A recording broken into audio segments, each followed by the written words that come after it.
Olá, querido aluno, eu sou o professor João Carlos e estamos iniciando nossa aula conceitual da disciplina Arte e Musicalização aplicada à Educação.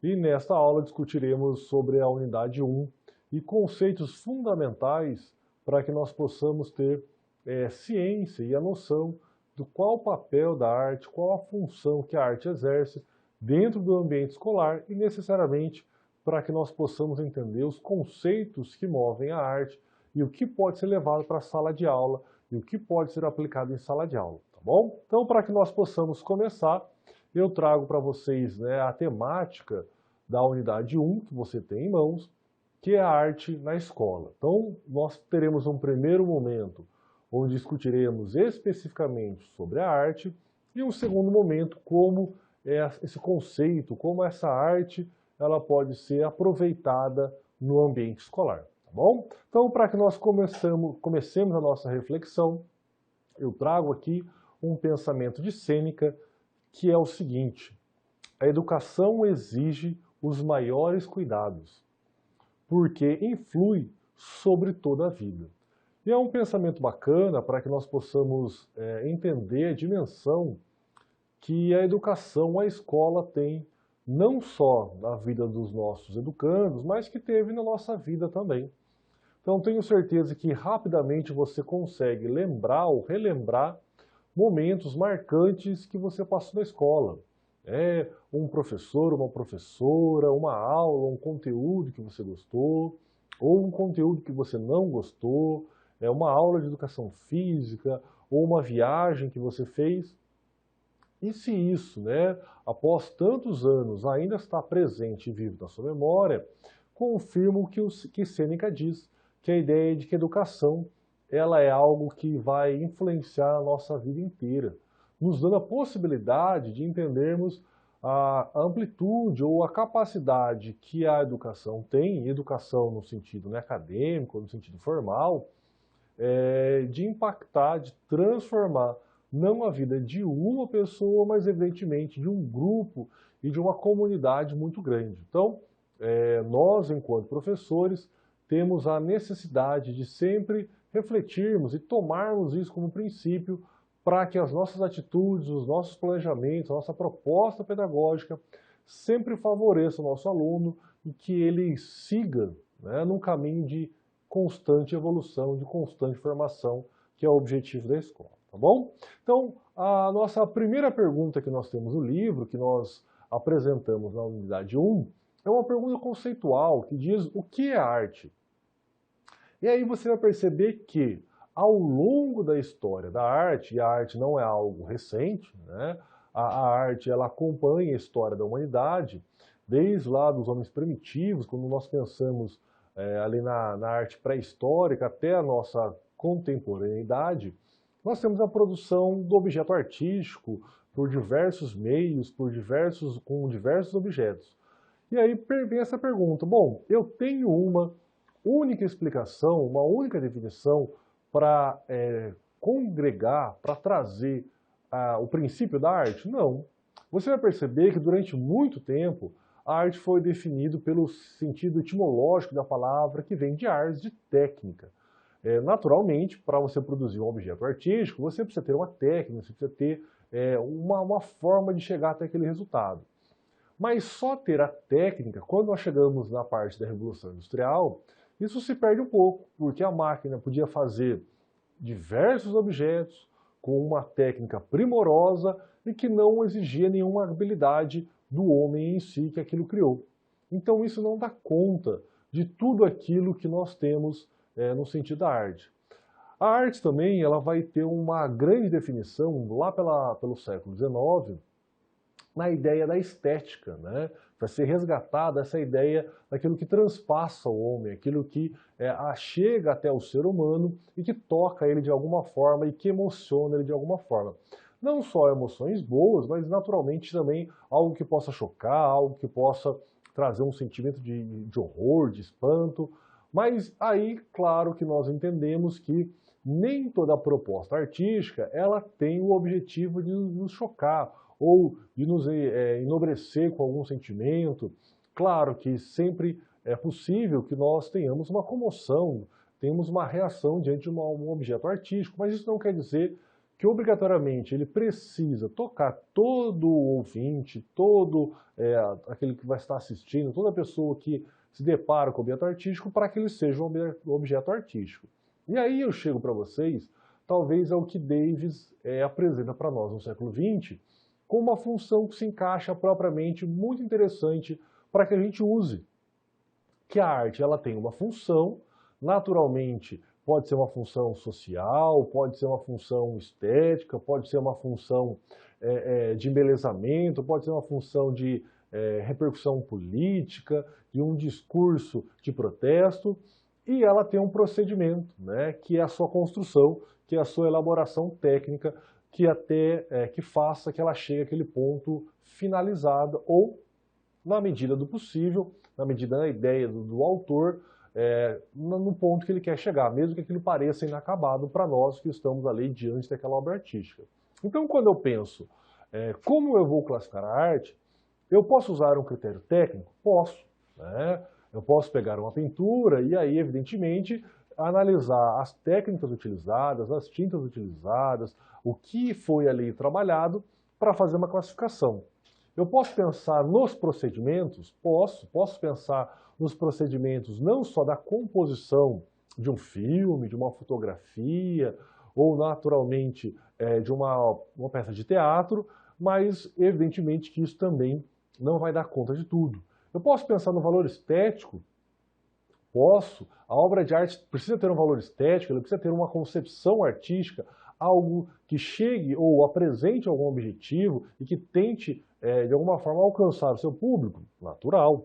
Eu posso ter uma obra sendo julgada por seu critério social, sua função, pela sua utilidade prática. Posso, né? Eu tenho uma grande produção de objetos artísticos, em especial dos povos primitivos e dos povos indígenas, tinha uma função prática, né? Que são os vasos, que são os pratos, que são os talheres, que são objetos do dia a dia, mas evidentemente que carregam para nós também um sentido de criação artística. Eu posso pensar no autor ou em quem fez aquela obra e julgar a partir de quem faz? Posso. Eu posso ter esse olhar para a obra de arte, entendendo que o artista ou o criador daquilo lá, ele se torna tão singular quanto a sua própria obra, ou muitas vezes até maior do que a sua própria obra. Eu posso pensar que a obra de arte ela vai ter um estilo de época? É natural, né? Que ela se encaixe em um contexto, que o artista esteja dentro de um contexto histórico, que ele vai produzir diante de uma ideia de arte que ele concebe, e naturalmente eu posso imaginar que a obra de arte ela pode estar muito próxima, muito colada com a realidade, né? O que Aristóteles chama de verossimilhança, mas também eu posso imaginar que a obra de arte ela pode fugir, né? Ou tentar disfarçar ao máximo aquilo que é a realidade, ou sublimar a realidade. Por que eu estou levantando todos esses pontos com vocês? Para que você perceba que não há um conceito único sobre a noção, a ideia da arte, que abarque ou que contemple todas as nuances que a arte possibilita ao artista. E aí você pode perguntar, professor, mas como que eu faço então para classificar? Naturalmente, como em qualquer estudo teórico que você faz de qualquer área, você vai adotar alguns princípios teóricos, uma corrente teórica e vai analisar com aquele substrato, vai analisar com aquele juízo de valor. Então, nós podemos pegar um substrato do procedimento técnico, a gente pode pegar pela questão do valor estético, pelo movimento de época, pelo estilo de época, mas você nota que conforme o ser humano vai tendo suas inquietações, as suas inquietudes, e vai transformando algo e, evidentemente, vai realinhando esses pensamentos, essas ideias sobre o que é arte, não é possível dizer que nós tenhamos um conceito que abarque tudo. E esse é o grande ponto que a gente tem que entender quando nós vamos para a escola. E quando você for à escola como pedagogo, ou se você vai se especializar diretamente no ensino de arte e musicalização na escola, também como pedagogo, porque você tem essa possibilidade, você tem essa formação, você vai perceber que você precisa ter um norte, você precisa levar a esse aluno, e em especial estamos falando aqui da educação infantil e do ensino fundamental, anos iniciais e anos finais, algo que seja para ele palpável, algo que seja para ele contundente. Então, naturalmente, essas abstrações são mais tangíveis para nós, mas para uma criança de 4, 5 anos, ele precisa entender como isso se encontra. Por isso, eu reafirmo, e eu acho que a proposta de Davis, entendendo a arte como algo procedimental e também pela função, é algo que a gente consegue de uma forma muito palpável apresentar para a criança, apresentar para o adolescente, levar para a escola como uma possibilidade de tratar a arte com todo o valor, com todo o respeito que ela deve ser tratada dentro da escola, tá bom? Então, olha aqui os exemplos que eu trago para vocês nos slides. Acompanhe aí comigo, olha os slides. Como que eu pego? Vou começar ali de cima para baixo, tá bom? Da minha esquerda para a direita. Como que eu vou comparar uma obra que você tem ali do seu lado esquerdo, lá no alto, totalmente distorcida, uma obra abstrata que mexe com uma profusão de cores, e aí eu vou tentar comparar e usar os mesmos argumentos, o mesmo suporte teórico para comparar com aquela obra de arte que vocês estão vendo ali, tá bom? Que são azulejos portugueses que vão mostrar para nós ali a catequização, a colonização do índio enquanto o Brasil colônia. Então reparem que são técnicas de pinturas diferentes. A primeira obra de arte ela é feita totalmente no computador. A segunda, você repara que ela é monocromática, ela está usando apenas uma cor que é esse tom marrom, esse tom mais pastel. Você repara que uma obra de arte, esses azulejos são totalmente manuais, que tenta valorizar um conceito de arte muito realista e que vai tentar retratar uma cena histórica, que não está presente na primeira obra de arte. Professor, isso quer dizer que nós não podemos comparar objetos artísticos na escola? Podemos, mas nós temos que ter a ciência de que o conceito estético de uma obra de arte pode ser totalmente divergente da outra.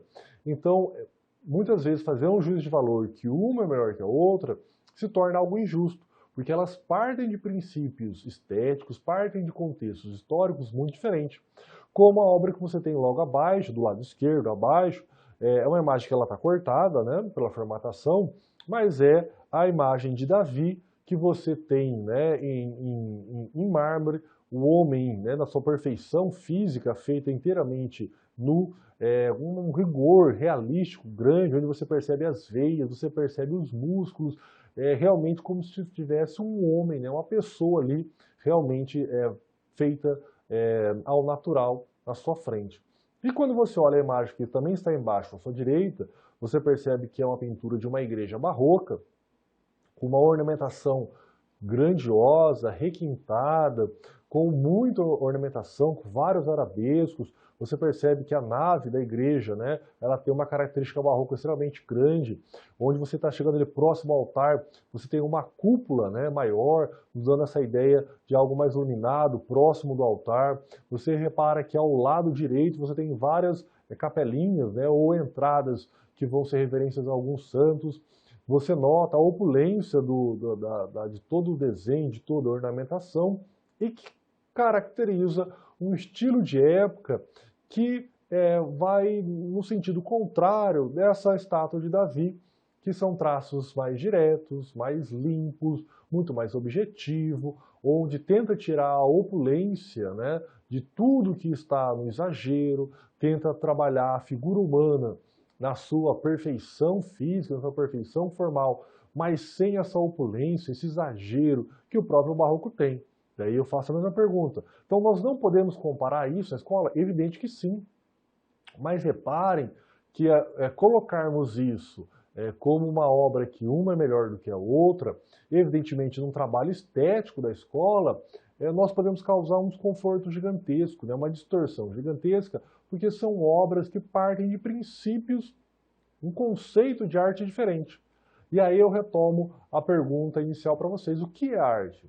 Então, quando nós pensamos que você tem diversas possibilidades teóricas para responder o que é arte, é aqui que eu firmo, ao longo de todo o livro, essa ideia de que, para que nós possamos levar isso para a escola, um suporte teórico que dá conta de todo o trabalho na educação infantil, nos anos iniciais do ensino fundamental e nos anos finais, é a proposta de Davis, entendendo que a arte ela vai ter esse caráter procedimental, da técnica, do fazer, que você vai trabalhar com a criança, que você pode possibilitar que ela desenvolva sua parte motora, toda a sua cognição, todo o entendimento sobre os processos que estão sendo feitos ali e desenvolva isso. E, evidentemente, trabalhar essa parte funcional, né? Essa parte da função, se ela tem uma função de uso, se ela tem uma função simplesmente estética, se ela tem uma função de questionar, uma função política, se é uma função de trazer alguma reflexão para aquele grupo social.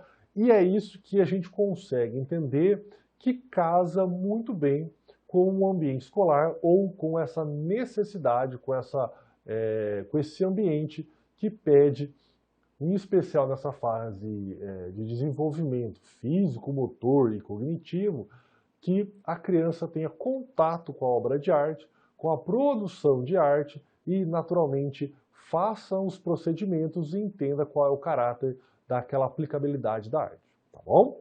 Então, quando a gente segue, a gente entende que, então essa é a parte bacana para que a gente feche esse primeiro raciocínio sobre a arte. Evidencia-se com isso que o conceito de arte está ligado aos contextos social, histórico e estético. Assim, na escola, há necessidade de entendermos a arte enquanto uma forma de expressão artística humana que traduz um gosto, uma tendência, uma técnica, as quais envolvem um comportamento e ou uma prática cultural. E aqui eu sempre aprofundo com vocês, e eu acho muito bacana, porque a gente vai começar a ligar, então, esse conceito de Davis com a ideia da escola. Né? Quantos de nós temos a necessidade, e evidentemente todo mundo passa por isso em algum momento da vida, de expressar o que está sentindo, o que está pensando, o que está vivendo. Então, em alguns momentos você tem uma decepção amorosa, escreve lá uma cartinha, faz uma música, ou faz uma poesia, ou aquele dia que você está mais alegre, você faz um desenho, ou alguns mais talentosos, mais intuitivos, né, vão gravar ali um vídeo, assim por diante. O que eu quero dizer? Que essa necessidade de expressão de um sentimento, de uma angústia, de um pensamento, de um desejo, é natural. Tá? É natural para nós, enquanto seres humanos, desde a mais nova idade que nós temos, tá bom? A criança está com vontade de se amamentar, ela chora, a criança gostou ali de um carinho, de um cafuné, ela sorri. Então, essa necessidade de expressão do eu é comum. E a arte, ela parte disso também.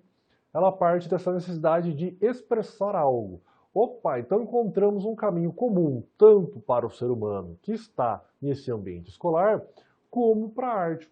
Então, nós encontramos na arte e no ser humano essa necessidade de expressar algo, um sentimento, uma ideia, um desejo, um anseio. Bom, se eu posso fazer isso, segundo o conceito da arte, pegando Davis, de uma forma procedimental e com uma função, quando eu olho para essa criança, para esse eu, que também tem necessidade de expressar-se, de falar, que está no ambiente escolar, eu posso potencializar essas necessidades, essas vontades dele expressar o que ele pensa, o que ele gosta, o que ele quer, por meio de técnicas artísticas que vão potencializar aquilo que ele fala e a função daquilo.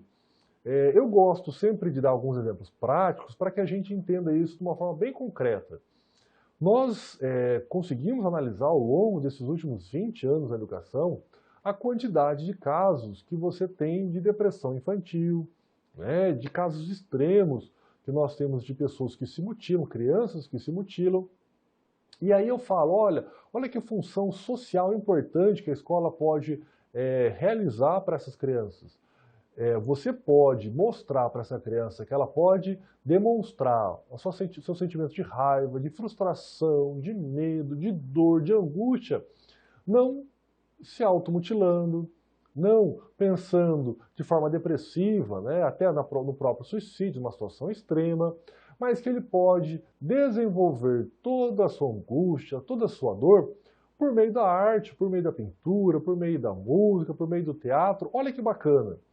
Se ao invés da criança demonstrar raiva, batendo, chutando, mordendo, ela perceba que ela também pode demonstrar esse sentimento doloroso por meio de um desenho, por meio de uma canção, por meio do choro. É a necessidade de expressão que é natural para o ser humano, que pode ser potencializada por meio da arte. Lembrando que a arte não fala só de coisas bonitas, de coisas belas, de coisas que são aparentemente aprazíveis ao ser humano. Ela também trata das questões mais profundas, né, da angústia, da dor, da morte, de temas que são naturais a qualquer vida humana. Bom, chegamos a um ponto comum.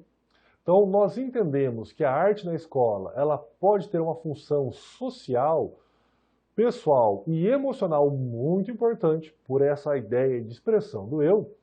E claro que aí nós juntamos a parte técnica, que é o desenvolvimento de habilidades, de um entendimento motor, de um entendimento cognitivo, de uma leitura sobre aquela obra de arte e sobre aquelas tendências que vão fazer que essa criança não só se desenvolva fisicamente, motoramente, cognitivamente, mas também que ela desenvolva o seu olhar para aquele tipo de produção artística, para que quando ela olhe uma outra obra que usou aquela técnica, ela perceba uma coisa que foi muito bem feita, uma coisa que faltou talvez um capricho, ou seja, você está possibilitando para que essa criança também crie o seu repertório cultural, tenha a sua bagagem cultural e aí, evidentemente, consiga constituir dentro da sua formação acadêmica um repertório que dê a ela um gosto, né? Um gosto cultural. Eu sempre costumo dizer que você não precisa gostar de todos os estilos musicais, você não precisa gostar de todos os estilos de pintura, de teatro e assim por diante. Mas você precisa reconhecer em uma música, que talvez não seja o estilo que você goste, as qualidades e as coisas que não são tão boas naquele estilo musical ou naquela peça de teatro, o que me dá uma ideia de que eu não preciso de gostar de todos os autores de literatura, mas eu preciso saber que aquele autor, que talvez não seja o meu preferido, ele tem algumas técnicas, algumas coisas que ele usa que são geniais, mesmo que ele não esteja lá no meu livro de cabeceira, não seja no meu livro de cabeceira. Mas é um livro que eu reconheço as qualidades estéticas, linguísticas que ele tem. Por que isso é importante? Porque esse aluno que lá com 3, 4, 5 anos já começa a entender, a praticar essas técnicas de pintura, de desenho, de fotografia, de teatro, de leitura, de dança, de música, ele constrói ao longo da sua vida acadêmica, e não só na escola básica, depois na sua formação universitária e ao longo da sua vida, um afinamento, um entendimento do que ele gosta, do que ele não gosta, por que ele gosta de determinado estilo, por que ele não gosta de determinado estilo, por que talvez tal artista o atrai mais e tal artista não atrai, não o atrai tanto. E é nesse ponto que a escola cumpre uma função primordial, que não é só o conhecimento pelo conhecimento, não é só ensinar a criança a falar o que ela pensa ou deixa de pensar ou sente ou deixa de sentir, mas é conseguir propiciar para essa criança, para esse aluno, para esse educando, a possibilidade de que ele entenda que a manifestação artística não é só o que ele sente, mas que existe uma técnica que esse aluno pode desenvolver com mais facilidade ou com menos facilidade, e claro que ele cria o seu repertório cultural, para que ele ouça o nome de um grande artista, de um grande músico, para que ele ouça determinada música ou veja tal peça de teatro, e ele sabe, puxa, ó, estou falando dessa pessoa, essa pessoa é importante, ou teve um valor histórico, um valor cultural por causa disso, disso aqui. Ou seja, ele cria uma bagagem cultural que muitas vezes, infelizmente, só é promovida na escola aqui no Brasil. Então nós temos diversas realidades em que a criança, por diversos motivos, não tem acesso a outro repertório cultural a não ser aquilo que você é passado na escola, porque muitas vezes a família não tem condições, a própria família não tem um incentivo para isso, e é uma situação interessante que nos leva a entender ainda mais a importância que a escola tem nesse sentido. Então, para que a gente possa entender, eu lanço, durante a unidade 1, um outro desafio, será que nós, seres humanos, eu, você, nós temos a necessidade de arte? E aí é uma pergunta assim, às vezes parece simples, boba, e eu sempre gosto de trazer essa inquietação para que você pense no seu dia a dia. Do momento que você acorda até a hora que você vai dormir, você ouve uma música? Você para assistir uma novela na televisão, uma série na televisão? Quando você passa em frente a um museu, ou quando você entra no museu, você sente algo diferente, ou quando você vê um grafite na rua, isso lhe causa algum sentimento? Ou quando você vê alguém ali, mesmo que seja no semáforo, fazendo malabares, ou alguém interpretando, ou quando você vai ao teatro e vê uma peça, isso te chama a atenção? Quando você vê um filme, ou você sai à noite para dançar, ou você gosta de ver alguma apresentação de alguma orquestra, de alguma banda, você paga para ir no show de alguma banda. Por que eu estou falando isso? Porque muitas vezes nós associamos a ideia de ter acesso à arte com coisas muito tradicionais, né? Como ir ao teatro, ou assistir a um filme no cinema, ou a ir lá simplesmente ver o show da banda em loco, ou realmente pegar um livro para ler e falar, professor, isso eu não faço, eu não gosto de ler, não gosto de ir no teatro, não gosto de ir no museu. E muitas vezes nós esquecemos que o nosso dia a dia é repleto de arte. Tá? Então, quantas vezes você entra no ônibus, liga lá no seu celular ou no outro aparelho que você tem eletrônico e começa a ouvir uma música, ou quando você entra no carro, a primeira coisa já liga ali o rádio, ou quando você chega em casa e quer, talvez até como forma de relaxar, liga ali para ver uma série, um filme que você goste. Ou quantas vezes você para ali, muitas vezes na própria internet, numa página, para ler um verso de alguém, uma citação de alguém. Bom, é nesse ponto que um dos autores que trabalha essa temática sobre a arte e a importância da arte, chamado Antônio Cândido, ele fala, olha, nós, seres humanos, temos a necessidade de ter arte na nossa vida e temos o direito de ter acesso à arte. Ele faz a comparação da mesma forma que nós temos o direito, né, de nos alimentarmos, o direito de nós termos acesso a uma moradia digna, nós temos direitos a ter o acesso à cultura. E por que ele fala isso? Porque é natural que o ser humano não aguente 24 horas somente com a realidade dura e fria, né? Em algum momento da nossa realidade, nós extravasamos para o mundo da fantasia e da ficção.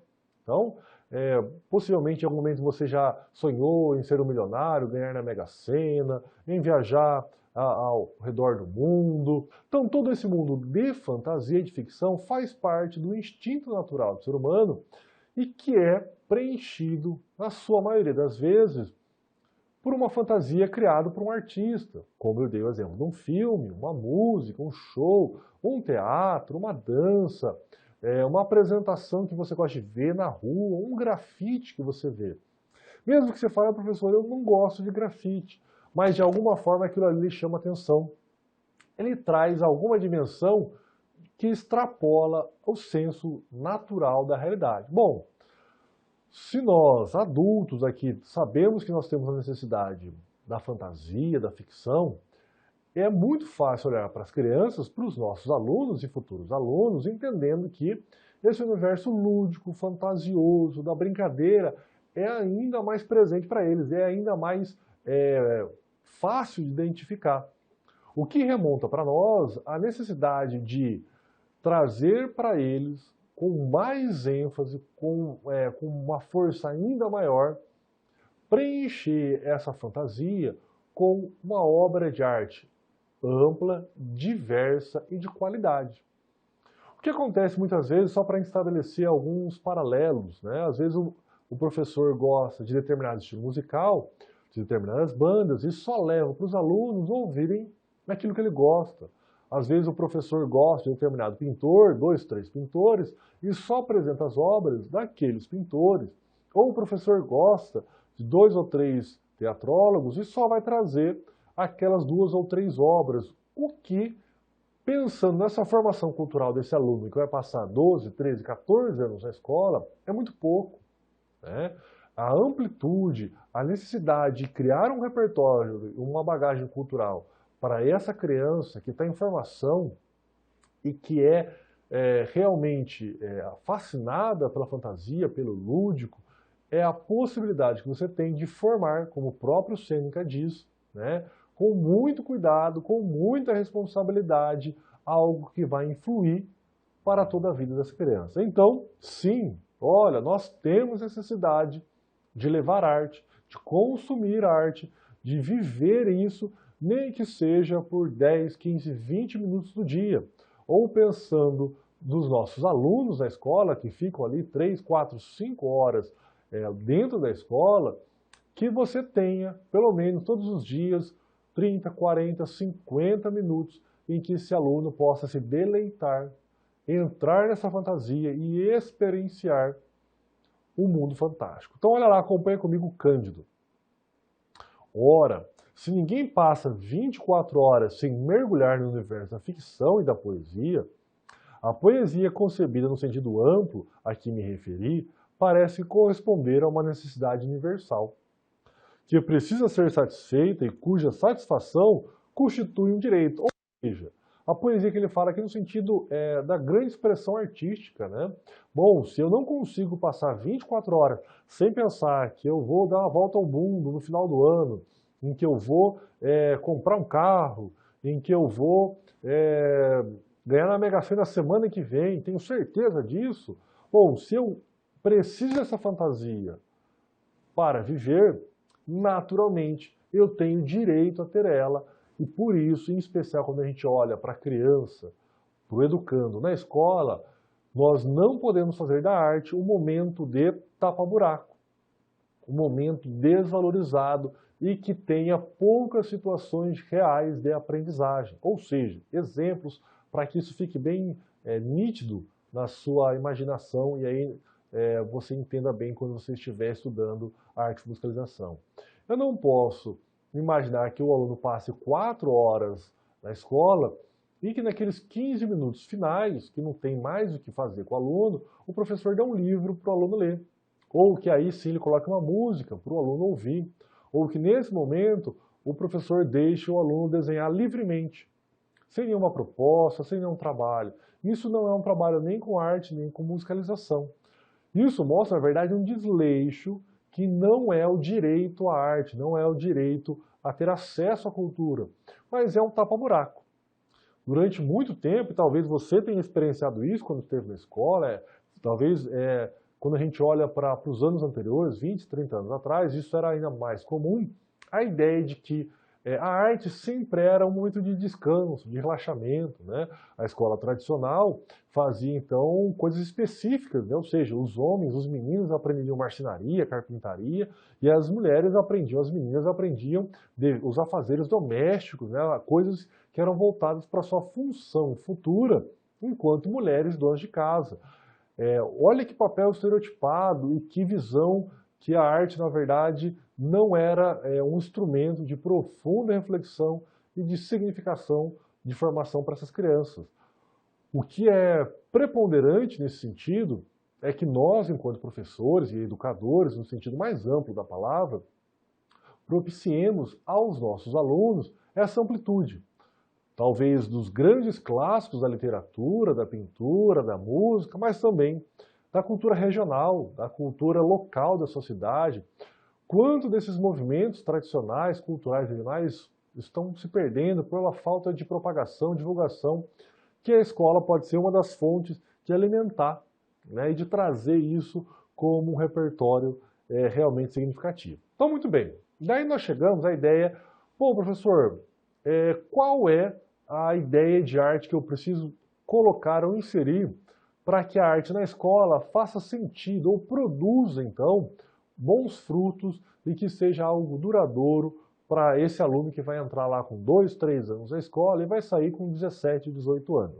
Bom, então quando a gente pensa na concepção de arte na escola, eu tenho que entender que não é só a arte que eu gosto, não é só o artista que eu gosto que eu vou levar para a minha criança. Não é só o artista da moda, daquela época, daquele ano, daquele mês, a música daquele mês, o filme daquele mês que eu vou levar para o meu aluno. Naturalmente, eu preciso entender que a arte é um processo histórico e tem uma história longa e que isso deve ser apresentado paulatinamente para o meu aluno e que ele precisa ter acesso às grandes obras, os grandes artistas, mas também os artistas visionários, os artistas menores, aqueles que estão adequados à faixa etária daquela criança, os que não estão devem ser reservados para um outro momento. Eu tenho que entender qual que é a proposta pedagógica que a escola a qual eu estou trabalhando ela me propicia ou ela me direciona. Evidentemente, eu preciso ter uma ciência sobre o que vai melhor trazer para aquela criança um desenvolvimento motor, cognitivo e intelectual. E claro, quando eu penso na arte na escola, ela precisa ter uma perspectiva formativa. A arte precisa não só ser algo para ser apreciado, mas algo que traga para essa criança, para esse aluno, uma experiência. E aí nós chegamos à BNCC de 2017, né? Se você olhar, e vamos aprofundar isso na unidade 2 e na unidade 3, você vai perceber que a BNCC ela vai falar muito das competências emocionais. Vai falar muito, vai trazer para nós essa necessidade de que nós saibamos trabalhar com os alunos não só as competências cognitivas, né, que é aquilo que o aluno consegue executar e provar para você ali num papel, mas também as competências emocionais. E olha que caminho bacana, como eu comentei com vocês lá no início desta aula, que a arte como forma de expressão do eu possibilita que eu trabalhe, que o aluno aprenda a entender como manifestar sua alegria, sua dor, seu medo, sua angústia. Então, a primeira concepção que a gente precisa ter é que a arte, dentro da sala de aula, é um grande instrumento de expressão do eu, desse sentimento, dessa angústia, desse contexto familiar que a criança leva para a escola, de toda essa complexidade que é o aluno que está ali. Então, se eu estou numa sala com 15, 20, 25 alunos, eu tenho que entender que cada um traz ali um desejo, uma dificuldade, uma facilidade que pode ser trabalhada e desenvolvida pelo meio da arte. Bom, se eu entendo que todos têm necessidade de fantasia e todos nós precisamos entender como expressar melhor as nossas ideias, nossos sentimentos, a nossa visão de mundo, e a arte tem por origem também essa necessidade de expressão das coisas, de manifestação, é aqui que é o ponto comum que a arte dentro da escola devem se unir. E aí nós chegamos àquela ideia que é muito clara e que a escola não pode ser direcionada e voltada simplesmente para aquilo que o professor quer, que o diretor quer. Por quê? Porque na grande maioria das vezes você vai ser professor daquele aluno por 1 ano, 2 anos, né? O diretor da escola, por mais que fique muito tempo lá, às vezes fica um ciclo escolar daquele aluno, o que nos dá uma ideia de que o aluno ele vai continuar caminhando, ele vai continuar crescendo. Então eu preciso levar uma arte que seja plural, que trabalhe a diversidade das linguagens artísticas, não ficar só no desenho, na pintura e na argila, mas eu preciso trabalhar a música, os tipos de dança, teatro, poesia, literatura, as manifestações diversas que eu tenho da possibilidade das linguagens artísticas se misturarem, tá bom? De shows, tudo isso que for possível e acessível para a escola. Entender que a arte tem um contexto, um caráter social, político, histórico, e que isso é bacana e que a gente comece devagarzinho apresentando para o aluno, que a arte também é conhecimento, é cognição, você precisa ter um conhecimento para falar se aquilo ali é bom ou ruim, e que, claro, a arte não pode ser enfeite na escola. Ela não pode ser meramente algo para que a gente olhe e fale, puxa, que bonito, e nada mais do que isso, que não traga nada além de um olhar e uma apreciação simples. E é nisso que a gente entende que a grande pesquisadora e que traz toda a reflexão lá da LBB de 96 até hoje para nós, a pessoa que talvez coloque ali a pedra fundamental na discussão da arte na escola é Ana May Barbosa. E ela fala, olha, a escola está aí subjugando a arte por muito tempo. Tá? Se a gente for ver os primeiros documentos lá de 77, 1977, já diziam que a gente precisa ter professores formados para isso, capacitados para que trabalhem a arte de uma forma de valorizá-la. E a Ana Maria Barbosa, em 96, junto com os PCNs, né, e a LDB, ela vai inserir na LDB a proposta triangular. E como é a proposta triangular? Que é aquilo que a gente tem que apresentar concretamente para o aluno. Então, primeiro, o aluno tem que ser capaz de ler e interpretar a obra de arte, que é o que às vezes nós vemos assim como mais comum. É falar sobre a obra de arte, o professor falar sobre a obra de arte, falar sobre a história do artista, falar sobre o contexto histórico daquele movimento, qual a importância daquela obra de arte, ou seja, para que o aluno entenda onde se insere aquela obra de arte, qual é o contexto que ela está inserida, qual o valor histórico que ela tem. Mas não pode parar aí, porque o aluno também precisa entender qual que é a valorização daquela obra de arte enquanto procedimento técnico, ou seja, por que aquela obra ela foi tão valorizada, ou por que aquele artista ele tem tanto valor, o que ele fez naquela obra, o que aquela obra tem tão diferente, qual que é o procedimento técnico que aquela obra tem, você vai olhar e falar, puxa, cara, olha, essa obra é realmente diferente. Então eu vou comparar ela com outra obra e você percebe que ela tem nuances que a destacam, ou que a valorizam, ou que a fazem de algum aspecto. E claro, a parte mais importante que muitas vezes é deturpada na escola, que é a produção da arte. O aluno precisa pôr a mão na massa. O que a Ana Maria Barbosa fala é que esses tripé não precisam ser feitos nessa sequência, tá? Mas que o aluno precisa entender sobre aquela obra, ou sobre aquele movimento estético, ou sobre aquela técnica que ele vai aplicar, tá? Se ele vai fazer uma fotografia, qual que é o procedimento técnico, qual que é o valor daquilo, qual que é a história da fotografia, qual que é o conhecimento, e claro, produzir uma fotografia, tirar uma foto. Então, muitas vezes, ou fica numa produção sem nenhum contexto, sem nenhuma formação técnica, sem uma formação no contexto histórico, ou fica só na parte teórica, falando sobre aquele artista, sobre aquela obra, e não se valoriza a produção. Então, o tripé para Ana Maria Barbosa é que o aluno entenda o valor estético daquele movimento, daquele artista, daquela obra, entenda toda a composição e por que aquilo se torna algo relevante, como se produz uma pintura impressionista, como se produz uma música popular, qual que é o valor de um teatro clássico, e claro, que o aluno faça, que ele viva, que ele dance uma música popular, que ele produza uma música popular, que ele interprete uma peça de teatro clássico, que ele viva aquilo, ou seja, que ele experiencie aquela teoria, aquela técnica na sua prática cotidiana. Então, para Ana Maria Barbosa, são os três pés. Entender a importância estética, entender a técnica, a produção daquilo e pôr a mão na massa, tá bom? E aí, para que a gente finalize, um exemplo, né, do Mário Quintana, um poeta brasileiro, aqui do Rio Grande do Sul, que provavelmente vocês já ouviram falar, e um poeminha bem bonitinho, bem rápido, né, que ele fez, bem pequeno.